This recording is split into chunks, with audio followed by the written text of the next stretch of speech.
जय माँ काली। मित्रों, आपका मेरे चैनल माँ काली माँ दुर्गा शक्ति संवाद में स्वागत है। मित्रों, अगर आप मेरे चैनल पर नए हैं तो मेरे चैनल को सब्सक्राइब कीजिए, लाइक कीजिए, शेयर कीजिए। साथ ही नोटिफिकेशन बेल को भी प्रेस कीजिए, जिससे मेरी आने वाली वीडियोस का नोटिफिकेशन आपको तुरंत मिल जाए। मित्रों, आज का जो विषय है वो विषय ये है कि क्या देवता को गुरु बना करके हम कोई साधना पूजा कर सकते हैं, और देवता को गुरु बनाना कहाँ तक उचित है। देखिए मित्रों, हम सभी एक सामान्य व्यक्ति होते हैं, तो ऐसी परिस्थिति में सब व्यक्ति अपने स्तर पर पूजा करते हैं।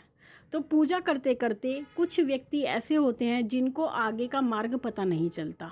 तो ऐसी परिस्थिति में वो क्या सोचते हैं, उनके मन में एक इच्छा जागृत होती है कि हम साधना करें, हम सिद्धियां करें, और उसके लिए वो गुरु की तलाश करते हैं, यानी गुरु को खोजना प्रारंभ कर देते हैं और गुरु की खोज में वो निकल पड़ते हैं। लेकिन आज ये संसार ऐसा है कि आप यहाँ पर एक सच्चा और झूठा, दो तरह के जो व्यक्ति होते हैं उनमें कोई पहचान नहीं कर सकते। आप ये नहीं जान सकते कि जो सच्चा मोती है वो कौन सा है और नकली मोती कौन सा है, क्योंकि बाज़ार में दोनों तरह की चीज़ें उपलब्ध होती है जिसमें कोई पहचान नहीं की जा सकती। तो इसकी परख एक सामान्य व्यक्ति नहीं कर सकता, इसकी परख वही व्यक्ति कर सकता है जो ज्ञानी होता है।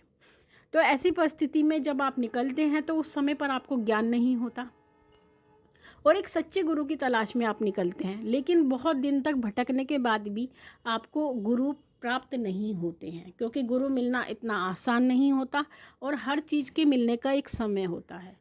अगर वो समय अभी नहीं आया है, आप कितना भी भटक लें, आपको गुरु बिल्कुल भी प्राप्त नहीं हो सकते। तो ऐसी परिस्थिति में कुछ लोग क्या करते हैं, वो सोचते हैं कि क्यों ना हम देवता को गुरु धारण कर लें, और देवता को गुरु धारण करके हम अपनी सिद्धि साधना प्रारंभ करते हैं। क्योंकि कुछ लोग ऐसा भी कहते हैं कि आप देवता को गुरु धारण कर सकते हैं। तो ऐसी परिस्थिति में वो लोग देवता को गुरु धारण कर लेते हैं, और गुरु धारण करने के बाद में वो अपनी साधना पूजा करना प्रारंभ कर देते हैं। लेकिन अब आप एक सामान्य व्यक्ति हैं, आपने देवता को गुरु धारण कर लिया है, आप पूजा प्रारंभ कर रहे हैं या कोई साधना प्रारंभ कर रहे हैं, कोई सिद्धि प्रारंभ कर रहे हैं, लेकिन आप ये नहीं जानते कि गुरु द्वारा जो दिशा निर्देश दिए जाते हैं वो आपको प्राप्त नहीं होते हैं, क्योंकि आप तो देवता से बात कर ही नहीं सकते, देवता तो आपके कान में बोलते नहीं हैं। तो केवल आप उनका ध्यान कर सकते हैं, लेकिन कोई भी दिशा निर्देश प्राप्त नहीं कर सकते। तो ऐसी परिस्थिति में आप स्वयं नहीं जान पाते कि आप जो साधना करने जा रहे हैं उसमें क्या आप गलतियां कर रहे हैं, क्या उसके सही तरीके से नियम हैं, या आप YouTube देख करके या इधर उधर से आप देख करके अपनी साधना प्रारंभ कर देते हैं। तो ये करना बिल्कुल सर्वथा गलत होता है, क्योंकि सिद्धि साधना के लिए आपको देहधारी गुरु की ही आवश्यकता होती है। हाँ, अगर आप एक सामान्य पूजा पाठ करना चाहते हैं, सामान्य पूजा पाठ करने के लिए आप गुरु धारण कर सकते हैं देवता को, लेकिन वो भी कुछ समय के लिए।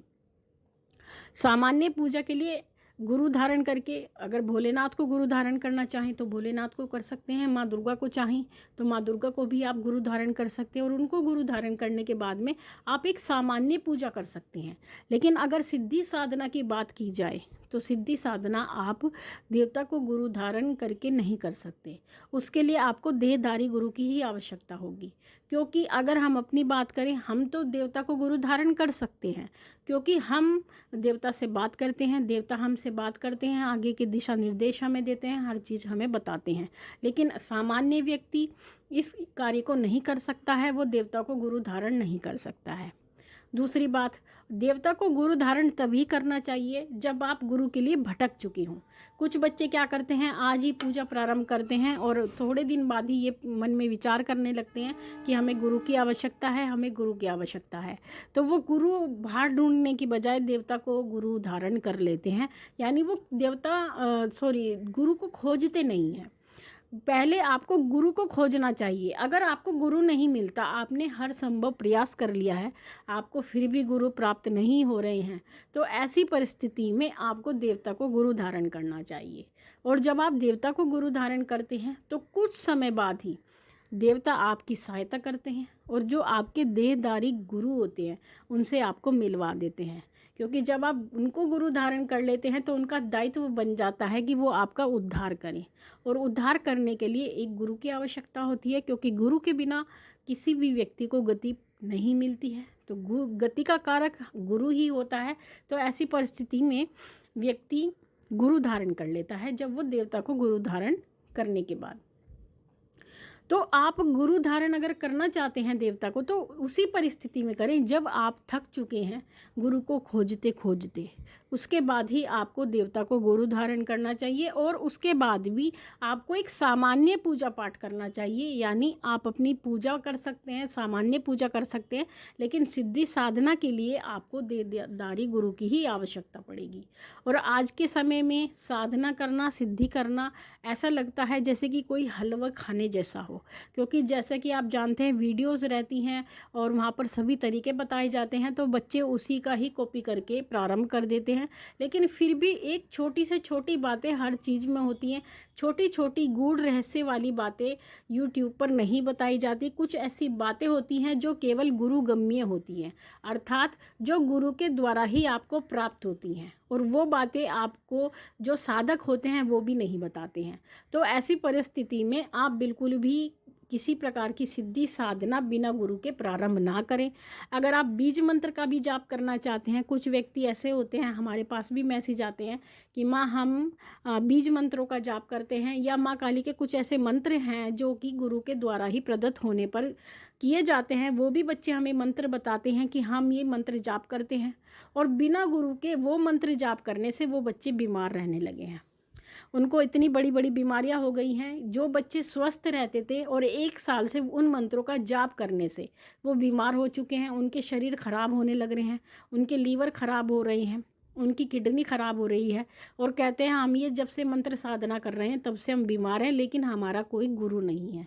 क्यों? क्योंकि जो मंत्र गुरु गम्य हैं, जो गुरु द्वारा प्रदत्त हैं, अगर आप उनको बिना गुरु के जाप करते हो तो आपका शरीर बेकार होता है, आपको कहीं ना कहीं परेशानी आती है। तो इसीलिए आप पूजा करना चाहते हैं, आप अपनी मुक्ति का मार्ग ढूंढना चाहते हैं, तो एक सामान्य पूजा करें। हमने आप सभी को बता रखा है कि सामान्य पूजा के लिए सबसे उत्तम मार्ग चालीसा होता है। चालीसा पाठ करने से गुरु की आवश्यकता नहीं होती। इसको कोई भी व्यक्ति कर सकता है, इसको बच्चा भी कर सकता है, बड़ा बूढ़ा कोई भी कर सकता है। तो चालीसा का पाठ करें, सबसे सर्वोत्तम होता है। और दूसरी बात, हमने वीडियो बना रखी है कि कौन से ऐसे मंत्र हैं जो कि आप बिना गुरु के जाप कर सकते हैं। तो वो मंत्र आप बिना गुरु के भी जाप कर सकते हैं। लेकिन जो बीज मंत्र होते हैं, या जिन मंत्रों में बीज मंत्र जुड़े होते हैं, उन मंत्रों के जाप के लिए गुरु का होना आवश्यक ही है, क्योंकि बीज मंत्र गुरु द्वारा ही प्रदत्त होते हैं।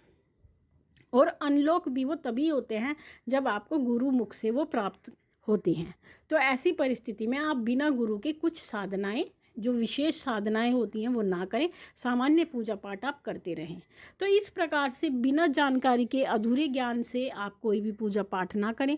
अगर ऐसा करते हैं तो कहीं ना कहीं आपको दुष्परिणाम अवश्य देखने को मिलते हैं, और आप उससे परेशान रहते हो, फिर आपको कोई मार्ग दिखाई नहीं देता। तो मित्रों, ये थी जानकारी आप सभी के लिए। माँ भगवती से यही प्रार्थना करते हैं कि वो आपके भंडारे भरती रहे, आपकी सभी मनोकामनाओं को पूर्ण करती रहे। आपसे फिर मिलते हैं अपनी अगली वीडियो में। तब तक के लिए जय महाकाली, जय महाकाल।